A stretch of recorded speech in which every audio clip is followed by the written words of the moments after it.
और उस नगर का नाम है उत्तम नगर। वहां अनेक जाति के लोग रहते थे और उसमें एक ब्राह्मण परिवार भी था और उस ब्राह्मण देवता का नाम था आत्मदेव जी शर्मा। भगवान का दिया हुआ आत्मदेव जी के पास बहुत कुछ था, पर शास्त्र पक्का कहता है और ये पक्का है, संसार अपूर्ण है, पूर्ण केवल परमात्मा है ना। ब्राह्मण देवता के पास सब कुछ था, पर उन्हें भी एक दुख था। कहते हैं ना, कोई तन दुखी कोई मन दुखी, कोई धन बिन रहत उदास, थोड़ा थोड़ा सब दुखी, सुखी राम को दास। कोई तन से दुखी होते हैं, भगवान का दिया हुआ सब कुछ, खाने को बहुत कुछ, और डॉक्टर साहब मना कर दे कि तला चिकना बिल्कुल बंद, ये तन से दुख हो गया। बीपी बढ़ जाएगी, ध्यान रखना, लूण कम खानो, यो कम करनो, ये कम करना, वो कम करना, खाने को बहुत कुछ है पर खा नहीं सकती, ये तन से दुख हो गया। कोई मन दुखी, मन में इच्छा हुई कि हम अपने बेटे का, हम बेटी का विवाह इतना धूमधाम से करेंगे कि आसपास के 12 गांव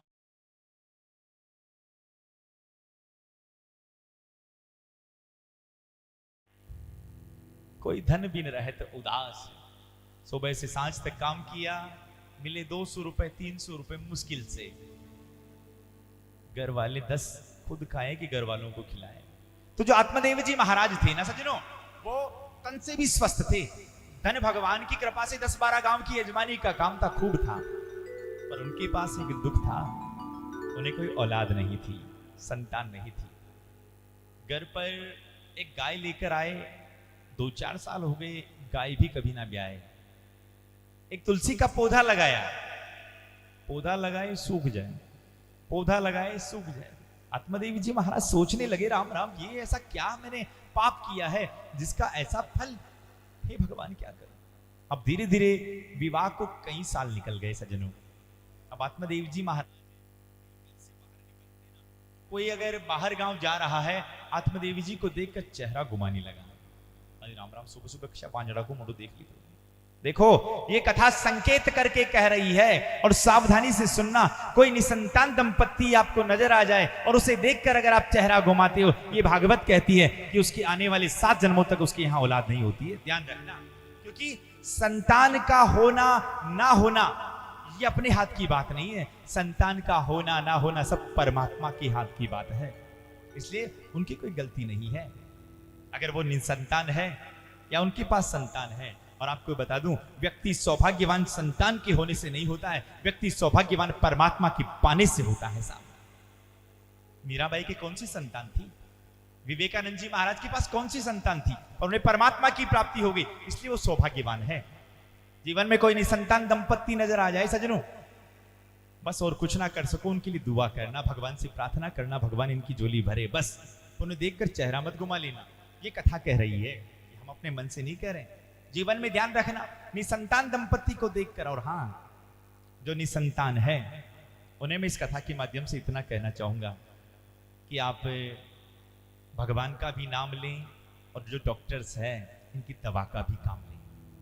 पक्का दवा और दुआ दोनों आपका काम करेगी। और मैं आपसे एक निवेदन करूं, अभी शिवरात्रि आने वाली, जो कथा को इस ऑनलाइन सुन रहे हैं, और मैं कैमरे वाले भैया से भी निवेदन करूंगा, शॉर्ट वीडियो बनाकर डालना, और मैं पक्का दावे से कह रहा हूं, एक बार करके देखना। अभी शिवरात्रि के दिन जो निसंतान दंपत्ति है, ये उनके लिए है जिनके यहां संतान नहीं है, और ये प्रैक्टिकल है, आपको खुद को लगेगा कि वाह भगवान की कृपा होती है। 108 दीपक बनाकर आप चाहे 11 मंदिर में, चाहे 9 मंदिर में, आपकी जितनी सामर्थ्यता यहां लग जाए, भगवान शिवालय, भगवान शंकर का कोई शिवालय हो, वहां आप ये दीपक लगा कर आना, और भगवान शंकर को सबसे अच्छा दीपदान लगता है। शिव महापुराण में कथा आती है, एक गुणनिधि नाम का चोर केवल अनमने मन से भगवान के यहाँ बाट लगाकर आ गया ना, भगवान शंकर ने उसे कुबेर का पद दे दिया। साहब हमारे यहाँ संतान नहीं देंगे क्या? निश्चित।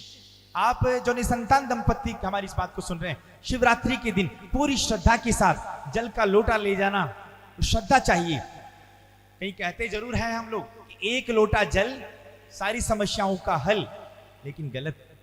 कई लोगों को कई दिन हो गए, कोई फर्क नहीं पड़ रहा है। इसमें एक चीज और ऐड करो, एक लोटा जल सारी समस्याओं का हल कब? जब मन में ना हो छल, वो एक लोटा जल। बस बड़े आनंद से आप भगवान शंकर के पास जाएं और बिल्कुल ऐसा कि हे भगवान आपके अलावा और कोई सहारा नहीं है मेरा, और एक लोटा जल चढ़ाकर। और ये शिवरात्रि आ रही है, इस शिवरात्रि को आप भगवान शंकर को दीपदान करके आना, भगवान शंकर आपका मनोरथ जरूर पूर्ण करेंगे। भाव से बोल दीजिए ना एक बार, ऐसे नहीं, थोड़ा और भाव से बोलना पड़ेगा। हाँ, तो आज आत्मदेव जी महाराज बड़े दुखी रहने लगे। हे भगवान ये क्या है? ये भी कोई जीने में जीना है क्या? ये भी कोई जीने में जीना है? बस आत्मदेवी जी महाराज को तो बड़ा दुख होता था, पर उनकी पत्नी का नाम था धुंधली देवी।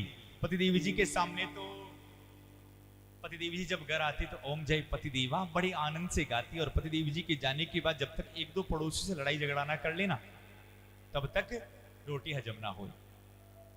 बस आज आत्मदेव जी महाराज बड़े उदास रहने लगे। हे भगवान मैं करूं तो करूं क्या? इतने बरस बीत गए, लोग मुझे देखकर चेहरा घुमाने लग गए हैं, क्या करूं? ये भी कोई जीने में जीना है? अब आत्मदेव जी महाराज एक जंगल में गए सजनों, और जंगल में जाकर एक वृक्ष के नीचे बैठकर फूट फूट कर रो रहे थे।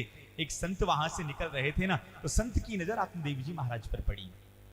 रोते हुए आत्मदेव जी को एकांत में देखा तो संत को लगा कोई भगवत प्राप्ति के लिए जिज्ञासु रो रहा है, क्यों ना मैं जाकर इसका समाधान करूं, इसकी जिज्ञासा का समाधान करूं। आज आत्मदेव जी महाराज को कहा, ब्राह्मण देवता राम राम, एकांत में रोने का कारण क्या है बताओ। संत को देखकर और जोर जोर से रोने लगे आत्मदेव जी। गुरुदेव मुझे कोई संतान नहीं है। गुरुदेव ने कहा, दत्त तेरी की संतान के लिए रो रहे हो? अरे संतान होगी तो क्या हो जाएगा, और नहीं होगी ना तो क्या हो जाएगा? गुरुदेव आप क्या जानो, आप जो ज्ञान बता रहे हैं ज्ञान हमें खूब है, पर घर में संतान जब मम्मी पापा बोलती तो बड़ा अच्छा लगता है। अरे संतान होगी तो मेरी गति होगी, मुझे पानी कौन देगा? हाँ, संत ने कहा, भैया अगर संतान से गति होती ना तो राजा सगर के यहाँ तो 60,000 बेटा थे। खूब समझाया, देखो गुरुदेव हमें ज्ञान मत दो, ये ज्ञान हमें भी खूब है, पर आप मुझे अगर देना चाहते हो तो मुझे संतान होने का आशीर्वाद दो। संत ने आज आत्मदेवी जी का चेहरा देखकर कहा, तुम्हें बुरा लगे तो लग जाए, मैं तुम्हारे माथे की लकीरों को पढ़कर देख रहा हूं। सप्त जन्मावधि तब पुत्रो ने बचे, एक नहीं 7 जन्म तक भी तुम्हारी यहां औलाद का सुख नहीं है।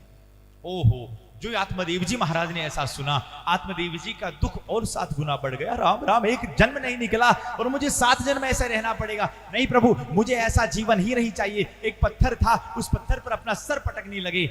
आज संत को दया आ गई, संत हृदय नवनीत समाना। संत ने एक फल निकाला और कहा, लो बेटा इस फल को अपनी पत्नी को खिला देना, मेरा आशीर्वाद है तुम्हें संतान होगी। बस वो फल ले लिया, गए आत्मदेव जी महाराज और पत्नी को आवाज लगाई, अरे सुनती हो? अरे अब हमारे घर में भी बच्चे की किलकारियां गूंजेगी, कोई हमें भी मम्मी पापा कहने वाला होगा। एक काम करो, फट से ये फल खा लेना, मैं तीर्थ यात्रा करने को जा रहा हूं। अब आत्मदेव जी महाराज उस फल को देकर तीर्थ यात्रा करने को चले गए। बस धुंधली देवी इस फल को लेकर बैठी है, हे भगवान खाऊं कि नहीं खाऊं, खाऊं कि नहीं खाऊं। पड़ोसन आ गई, अरे बहन राम राम, राम राम। अरे क्या हो गया, क्या फल, कौन सा फल लेकर तू निहार रही है, क्या है? तो कहा कि पंडित जी न जाने कहां से लेकर आए, कि किसी संत ने दिया है, खाने से मैं गर्भवती हो जाऊंगी। और तू तो जानती है ना बहन कि प्रसव के समय ऐसी पीड़ा होती है कि स्त्री का दूसरा ही जन्म होता है। ना ना, मुझे इस झमेले में नहीं पड़ना है। पड़ोसन ने समझाया, अरे बावली, मां बनना तो प्रत्येक स्त्री का सौभाग्य होता है, तू तो पाले। अच्छा बहन, तू कहती है तो मैं पालू। अच्छा तू कहती है तो मैं पालू। पाने लगे। फिर धुंधली ने कहा, क्यों बहन? मैंने सुना है कि गर्भवती स्त्री ज्यादा कामकाज नहीं कर सकती है, तो मेरा कामकाज कौन करेगा? देखो धुंधली कहते किसे हैं? जिसे धुंधला धुंधला नजर आए। धुंधला कैसे? आंखों से नहीं, दिमाग से। कैसे? जैसे यहां रस्सी पड़ी हुई उजाला है और रस्सी पड़ी हुई है, तो रस्सी नजर आ जाएगी कि रस्सी है? अंधेरा है, रस्सी पड़ी है, तो रस्सी नजर नहीं आएगी, ना ज्यादा अंधेरा ना ज्यादा उजाला है, बीच का समय है, रस्सी भी पड़ी रहेगी तो सोचेंगे कि राम राम कटी, यहां पड़ी तो नहीं कटी, लकड़ी लेकर देखेंगे तो जो धुंधला धुंधला नजर आए वो धुंधली। कभी कभार हमारे भी दिमाग में धुंधली बैठ जाती है सजनों, कभी कभार गाड़ी में बैठते हैं ना तो मन में विचार आता है कि गाड़ी तो जा रही पर हाईवे पे कहीं हमारा एक्सीडेंट हो गया तो, कथा सुनने तो जा रहे हैं पर गटी गटी माँ की चपलाई गम की तो बाणु नवीन कोड ले रही मालगढ़ है ना, कहीं ऐसा हो गया तो, है ना। तो ये तो का विचार आए तो समझ लेना ये कथा सुनने के बाद कि धुंधली दिमाग में आकर बैठ गई है, उस समय उस धुंधली को कहना, अपने मन को कहना क्या, ए गोविंद जैसा तुम करोगे वैसा होगा, भगवान जो करते हैं अच्छा करते हैं, पक्का मानना, भगवान पर छोड़ देना, वो धुंधली भाग जाएगी। भाव से बोल दो ना एक बार। हाँ, बस इस फल को लेकर बैठी हुई थी। अरे बहन बावली हो गई, घर के कामकाज की क्या चिंता कर रही है, ये ननंद इसी दिन के लिए तो होती है, वैसे ही तो साड़ी करनी ही पड़ेगी, कुछ दिन तुम्हारी सेवा भी तो कर देगी। धुंधली का राम राम राम राम, मेरी ननंद तो दाप की चोटी है चोटी, मेरा घर ही साफ करके ले जाएगी। अरे बहन खा ले, अच्छा बहन तू कहती है तो खा लूं, खाने लगी। अरे बहन हमने सुना है कि सुखदेव जी महाराज माँ के गर्भ में 12 साल तक रहे थे, कहीं ये 1-2 साल अटकने वाला ही हो गया तो। अरे बहन कुछ नहीं होगा खा ले, अच्छा बहन तू कहती तो मैं खा लूं। और जो खाने लगी, क्यों बहन कहीं गांव में आग लग गई तो मैं दौड़ूंगी कैसे। अरे बहन कुछ नहीं लगेगी खा ले, अच्छा बहन तू कहती तो खा लूं। और जो ही खाने लगी, बहन मुझे तो डर लग रहा है कि अगर मैं इसे खा लूंगी तो कहीं मर ही ना जाऊं। अरे बहन तेरी जो इच्छा हो तू कर, मैं चली जयराम जी की। और बहन तो चली, पड़ोसन तो चली गई। अगले ही दिन उसकी सगी बहन आई, वही फल लेकर निहार रही है। अरे धुंधली बहन राम राम। हाँ राम राम। अरे इस फल को लेकर क्या निहार रही है, खाना। अरे क्या पता तुम्हारे जीजाजी ना जाने कहां से फल लेकर आए थे, और वो फल लेकर आए और मुझे कहा कि मैं इसे खाऊंगी ना तो मैं गर्भवती हो जाऊंगी और हमारे घर में भी बच्चा होगा। पर बहन तू तो जानती है गर्भवती स्त्री के समय, प्रसव के समय कैसी पीड़ा होती। जो कहानी कल पड़ोसन को सुनाई ना, वो की वो पूरी कहानी बहन को सुना दी। अब बहन के मन में थोड़ा लालच जगा। बहन ने सोचा कि वैसे ही आत्मदेवी जी के ना कोई आल औलाद और ना कोई रिश्तेदार है, सारी प्रॉपर्टी हमें मिलने वाली है, क्यों इस बहन को झमेले में डाली। अरे बहन ना, इन बाबा बैरागियों के चक्कर में ज्यादा नहीं पड़ना, क्या पता क्या से क्या खिला दे। अरे तुझे संतान ही चाहिए ना, तो एक काम कर, मेरे भगवान की दया से बाल बच्चे हैं और मैं गर्भवती हूं, तो एक काम करना, थोड़ा जीजाजी से धन दिला देना और मैं ये संतान लाकर तुझे दे दूंगी, क्यों चक्कर में पड़े। ठीक है बहन तू कहती तो कर लूं। और फल को फेंकने लगी। अरे फेंक मत, एक काम कर तू गाय को खिला दे। उस फल को गाय को खिला दिया। अब योग से धुंधली की बहन को बच्चा हुआ और धुंधली को लाकर सुला दिया पास में।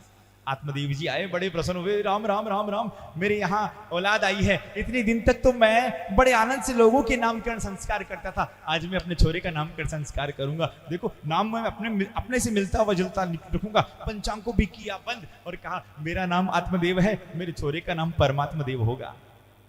धुंधली ने सोते सोते कहा बड़ाई नाम रखने वाले, दुख मैंने झेला है, नाम तुमसे मिलता जुलता ना, नाम भी मुझसे मिलता जुलता होगा। मेरा नाम धुंधली है तो मेरे छोरे का नाम धुंधुकारी होगा। भाव से बोल दो ना एक बार। बस उसका नाम धुंधुकारी रख दिया। 3 महीने के बाद गाय को भी बच्चा हुआ।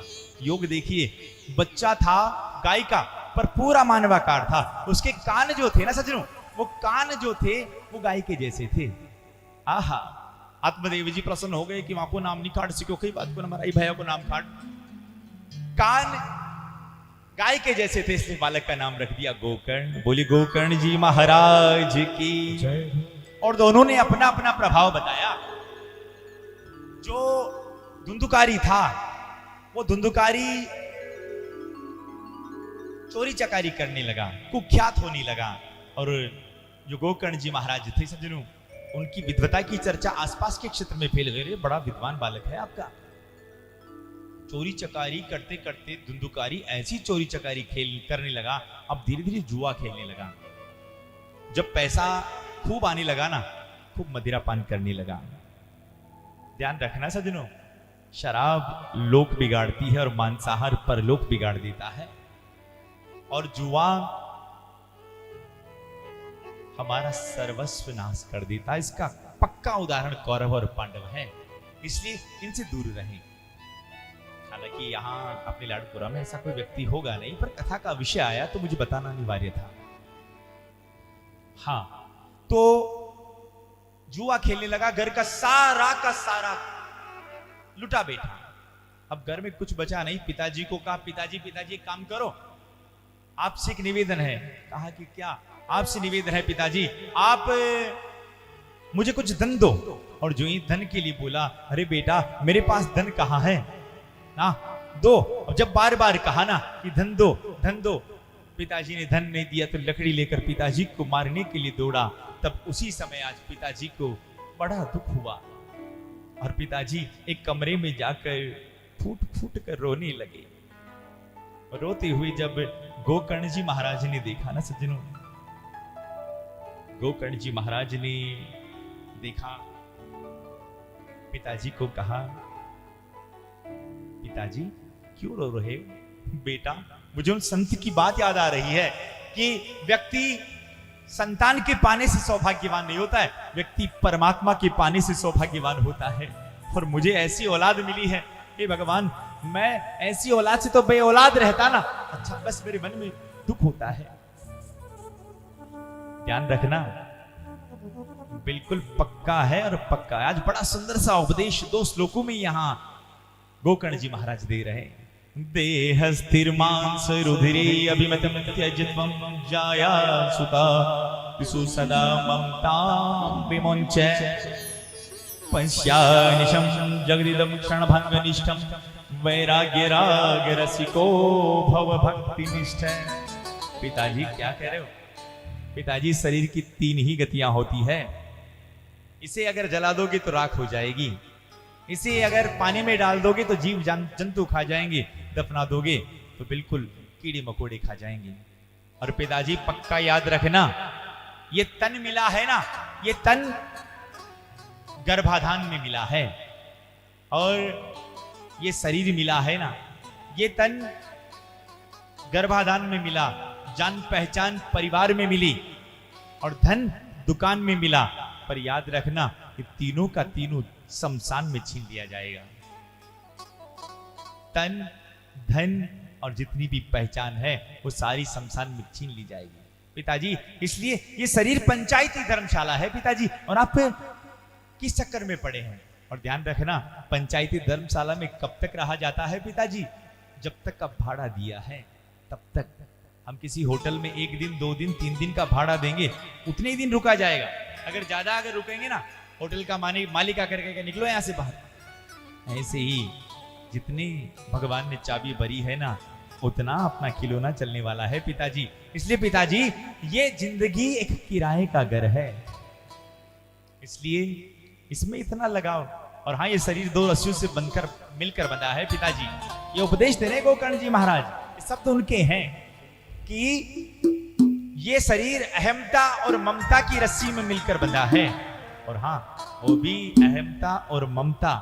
अहमता माने मेरा, ये मेरा, ये मेरा, पर भैया कुछ भी नहीं रहेगा तेरा। और अहमता और ममता में भी 2 के चक्कर में ज्यादा फंसा है। जाया सुता, पत्नी और बच्चे।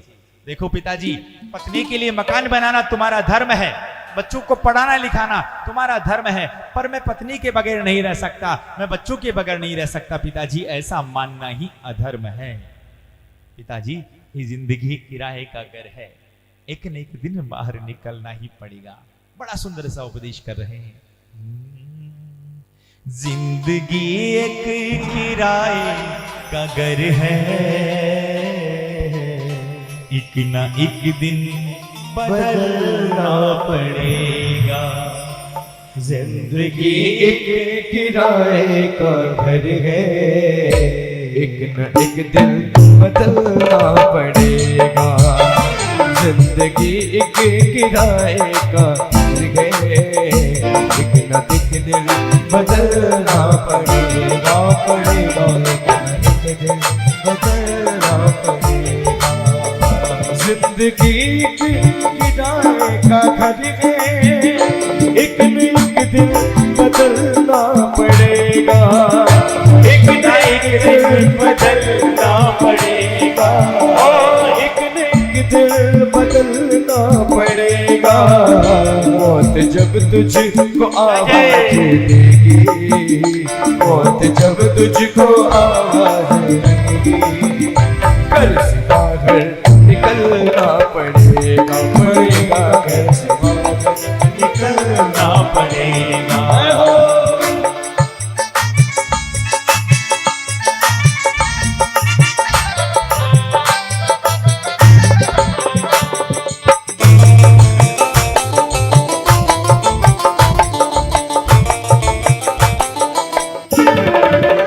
कितना माशूर हो जाएगा तू, कितना मजबूर हो जाएगा तू, कितना मजबूर हो जाएगा तू, कितना मजबूर हो जाएगा तो।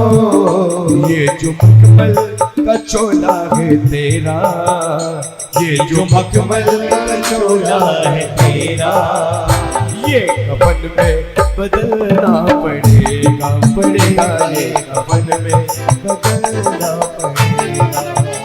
जिंदगी की किराए का घर है, एक न एक दिन बदलना पड़ेगा, एक न एक दिन बदलना पड़ेगा। मौत जब तुझको आवाज देगी, मौत जब तुझको आवाज देगी, घर से बाहर निकलना पड़ेगा, घर से बाहर निकलना पड़ेगा, बाहर निकलना पड़ेगा। आहा, आज बड़ा सुंदर सा उपदेश दिया ना। आज सीधा अपना सब छोड़कर आज सीधे इसी भागवत के 10वें स्कंद का पाठ करते हैं, और पाठ करने के बाद अपना मन परमात्मा के पाद पद्मों में आत्मदेव जी महाराज लगाते हैं। सज्जनों देखो, इस कथा का एक आध्यात्मिक अर्थ भी है। तुंगभद्रा कहते किसे हैं? तुंगभद्रा का अर्थ होता है, तुंग का अर्थ होता है अत्यधिक, और भद्रा माने कल्याण करने वाली। अत्यधिक कल्याण करने वाली नदी कौन सी है? यही मानव काया है। बड़ा भाग मानुस तनु पावा, सुर दुर्लभ सब ग्रंथ निगावा। ये मानव काया और उसमें रहने वाला आत्मा, यही आत्मदेव है। और आत्मा का विवाह जब बुद्धि से होता है, तब जैसा संत कहते हैं वो वैसा करता नहीं है। आत्मदेव जी को क्या कहा? इस फल को ले जाकर अपनी पत्नी को खिला देना। अगर संत ने जैसा कहा है, अगर वैसा कर लेते तो निश्चित आज आत्मदेव जी को ऐसा देखना नहीं पड़ता। पर क्या कह दिया? देवी तुम खा लेना। अगर खुद अपने हाथ से खिलाते तो निश्चित ऐसा दिन देखने को नहीं मिलता। पर हाँ, संत का फल कभी व्यर्थ नहीं जाता है सज्जनों। संत का फल क्या है? वही गोकर्ण। और आत्मदेवी जी का कल्याण किससे हुआ है? उसी फल से आत्मदेवी जी महाराज का कल्याण हुआ है। भाव से बोल दीजिए ना एक बार। बस आज आत्मदेवी जी महाराज को कह दिया, पिताजी आप उन परमात्मा की शरण में जाइए। वो इतने दयालु है कि जो पूतना कालकुट विष लगा कर आई थी, उस पूतना को भी भगवान ने यशोदा मैया की गति प्रदान कर दी। अहो बकीयम यम स्तन कालकुटम जिगान सया पायदप्य साधवी लेभे गतिम धातृजिताम ततो अन्यम कमवा दयालु शरणम प्रजेम। भगवान तो इतने दयालु है, कहां तक कहें भगवान की दयालुता के बारे में। दयालु इतना कि भूलो तो भुला देंगे। भगवान कैसे दयालु है? भगवान दयालु इतने कि तुम भूलो ना तो भुला देंगे। और कृपालु इतने कि गूंगे को भी बुला देंगे। दयालु इतना कि भूलोगे तो भुला देंगे, और कृपालु इतना कि गूंगे को भी बुला देंगे। आहा, कहां तक उसकी कृपा के बारे में कहें। उठे भूखे पर भर पेट आपको सुला देंगे। साहब ये भगवान है, ये भगवान की भगवता है। बस आत्मदेव जी महाराज सीधे परमात्मा को प्राप्त हुए। अब घर पर मां बची, अब मां को कहा मां धन लाओ। अब घर पर धन कहां था, बस मां ने घर के आगे एक कुआं था, राम राम रोज का लड़ाई झगड़ा, और कूद कर कुएं में डूब कर मर गई। ये कथा क्या कह रही है? धुंधली के जीवन में आत्महत्या की नौबत क्यों आई है? क्योंकि धुंधली के जीवन में सत्संग नहीं था। जिसके जीवन में सत्संग नहीं होता है ना, वो ही आत्महत्या करते। थोड़ा जीवन में दुख क्या आया और कुछ नजर नहीं आता है, पंखा नजर आया और लटकाया और दट ये जीभ बाहर निकाल के मर गए। किसी को नंबर कम आ गए और वो मर गए। ये भगवान ध्यान रखना, आत्महत्या इस दुनिया का सबसे बड़ा पाप है, पक्का मानना। आपको लगे कि ये आत्महत्या करने के बाद पिंड छूट जाएगा, नहीं, कभी नहीं छूटता है। आत्महत्या के बाद स्थिति ऐसी बनेगी कि पानी आपके पास होगा पर पी नहीं सकते, खाने को भोजन रखा है, भूख लग रही पर खा नहीं सकते, और तब जाकर मेरा दयालु दीनानाथ अगर रीझ जाए और फिर आपको ये मानव काया मिल जाए, तब जाकर आपको परमात्मा को पाने की फिर योग्यता प्राप्त होगी। इसलिए निवेदन है, जो इस कथा को ऑनलाइन और यहां बैठकर सुन रहे हैं, कभी नंबर कम आ जाए, कई लोग देखते हैं ना कोटा में, एलन में कोई लटक कर मर गए। ध्यान रखना, जो हमारी इस बात को सुन रहे हैं, जीवन में मुसीबतें इंसान के इरादों को आजमाती है, मुसीबतें इंसान के इरादों को आजमाती है, स्वप्न का पर्दा निगाहों से हटाती है। हौसला मत हार गिरकर है मुसाफिर, ये ठोकरें इंसान को संभल कर चलना सिखाती है। साहब ठोकर लगी है ना, सावधान हो जाओ। आज आत्मदेव जी मारे गए, आत्मदेव जी का कल्याण हुआ, धुंधली मारी गई। अब गोकर्ण जी ने सोचा कि ज्यादा रुकूंगा तो नंबर मेरा है। अब गोकर्ण जी महाराज निकल गए तीर्थ यात्रा करने का बहाना लेकर। अब केवल और केवल ये अकेला बचा, 5-5 गणिकाओं को अपने घर पर लाकर रखने लगा, और 5-5 गणिकाओं को रखने लगा ना, तो बस उनकी इच्छाओं की पूर्ति के लिए चोरी चकारी करने लगा। ये 5 गणिकाएं 5 रस है, शब्द स्पर्श रस रूप और गंध, इसी में जीव फंसा रहता है। बस पांचों ये केवल मानव के पास है, बाकी सबके पास एक ही गुण होता है। जो भंवरा है उसके पास केवल और केवल सूंघने का गुण है ना, सबके पास अलग अलग। तो केवल और केवल ये मानव ऐसा जिसमें 5 गुण पूर्ण रूप से विद्यमान है, उसकी क्या गति होगी साहब, क्या गति होगी। तो आज बड़े भाव और बड़ी आनंद के साथ गोकर्ण जी तो तीर्थ यात्रा करने को गए, 5-5 गणिकाओं को लेकर आए एक दिन राजा साहब के यहां चोरी करने के लिए। आज स्वयं धुंधकारी गया, चोरी करके आया, गणिकाओं ने देखा अरे तो आभूषण तो रानी साहिबा के हैं, कहीं इनके चक्कर में हम ना मर जाएं। सोया हुआ था धुंधकारी, सोए हुए धुंधकारी का गला दबाया, नहीं मरा, दुष्ट इतना जल्दी नहीं मरा। मुंह में धधकती हुई आग के अंगारे डाले, तब जाकर तड़प तड़प कर धुंधकारी मरा। अब ये खबर गोकर्ण जी महाराज तीर्थ यात्रा करने गए तो गांव का कोई व्यक्ति गोकर्ण जी को मिल गया। अरे महाराज गजब हो गई, क्या हुआ? आपका भाई भी शांत हो गया। अरे राम राम राम, कैसे? अरे कुछ गणिकाओं को लेकर आया, गणिकाओं ने मार डाला। हे राम, मेरा भाई। बस वहां से सीधे निकले गोकर्ण जी महाराज गया तीर्थ में स्नान करने। गया में स्नान किया सजनू, और गया तीर्थ को सबसे बड़ा बताया गया है। गया में अगर आप आपके पूर्वजों का अगर तर्पण करते हैं तो उनको परम गति प्राप्त होती है। हम गंगा जी में अस्थियां लेकर जाते हैं ना, ये ले जाने का अर्थ क्या है? शास्त्र कहता है कि जब तक जीव की अस्थियां गंगा जी में पड़ी रहती है तब तक वो जीव वैकुंठ का अधिकारी होता है। साहब ये गंगा जी की महत्ता है। भाव से बोल दीजिए ना एक बार, ऐसे नहीं, थोड़ा और भाव से बोलना पड़ेगा। हाँ, तो गोकर्ण जी महाराज गए और अपनी मां, अपने पिता और अपने भाई धुंधुकारी तीनों के नाम से गया में श्राद्ध कराया। गया में श्राद्ध कराकर पुनः वापस अपने घर पर लौटे सजनू, और रात को सोए, कभी भेड़ की आवाज, कभी भालू की आवाज, कभी मेमने की आवाज, कभी बिल्ली की आवाज सुनाई दी। गोकर्ण जी महाराज ने हाथ में जल लिया और कहा, कौन हो तुम? सामने आओ।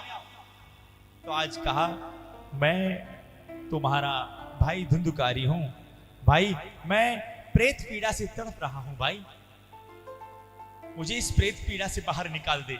हे भाई मैं बड़ा तड़प रहा हूं। जब कहा कि प्रेत पीड़ा, अरे भाई तू प्रेत बना है अभी तक? अरे मैंने तेरा श्राद्ध ही गया में करवा दिया, उस गया श्राद्ध में तेरी मुक्ति नहीं हुई, अब तेरी मुक्ति का क्या उपाय करूं? फिर भी रुक, मैं सूर्यनारायण भगवान की उपासना करता हूं। सूर्यनारायण भगवान की खूब कठोर उपासना करी सजनों। सूर्यनारायण भगवान ने कहा कि अरे तुम धुंधुकारी को प्रेत योनि से मुक्ति दिलाना चाहते हो ना, तो धुंधुकारी के लिए तुम कथा करो। कौन सी कथा? श्रीमद् भागवत कथा। बस धुंधुकारी के लिए श्रीमद् भागवत कथा की व्यासपीठ पर स्वयं गोकर्ण जी महाराज बैठे, आसपास के सब नगरवासियों को बुलाया, कथा हो रही है, आप सब बैठना, आराम से आनंद से सब विराजे। अपने भाई धुंधुकारी को भी बुलाया, भाई बैठ, कथा हो रही है। पर प्रेत आप और हम बैठे वैसे नहीं बैठ सकता। हवा का झोंका है उड़ा कर ले जाए, हवा का झोंका है उड़ा कर ले जाए। वहीं एक 7 फेरी का बांस गड़ा था, उसमें बैठ गया धुंधुकारी। पहले दिन की कथा हुई, बड़े भाव से कथा सुनी, बांस की एक ग्रंथि फट गई। बड़े आनंद से कथा चल रही थी, धुंधुकारी बड़े भाव से कथा सुन रहा था, दूसरी ग्रंथि फट गई।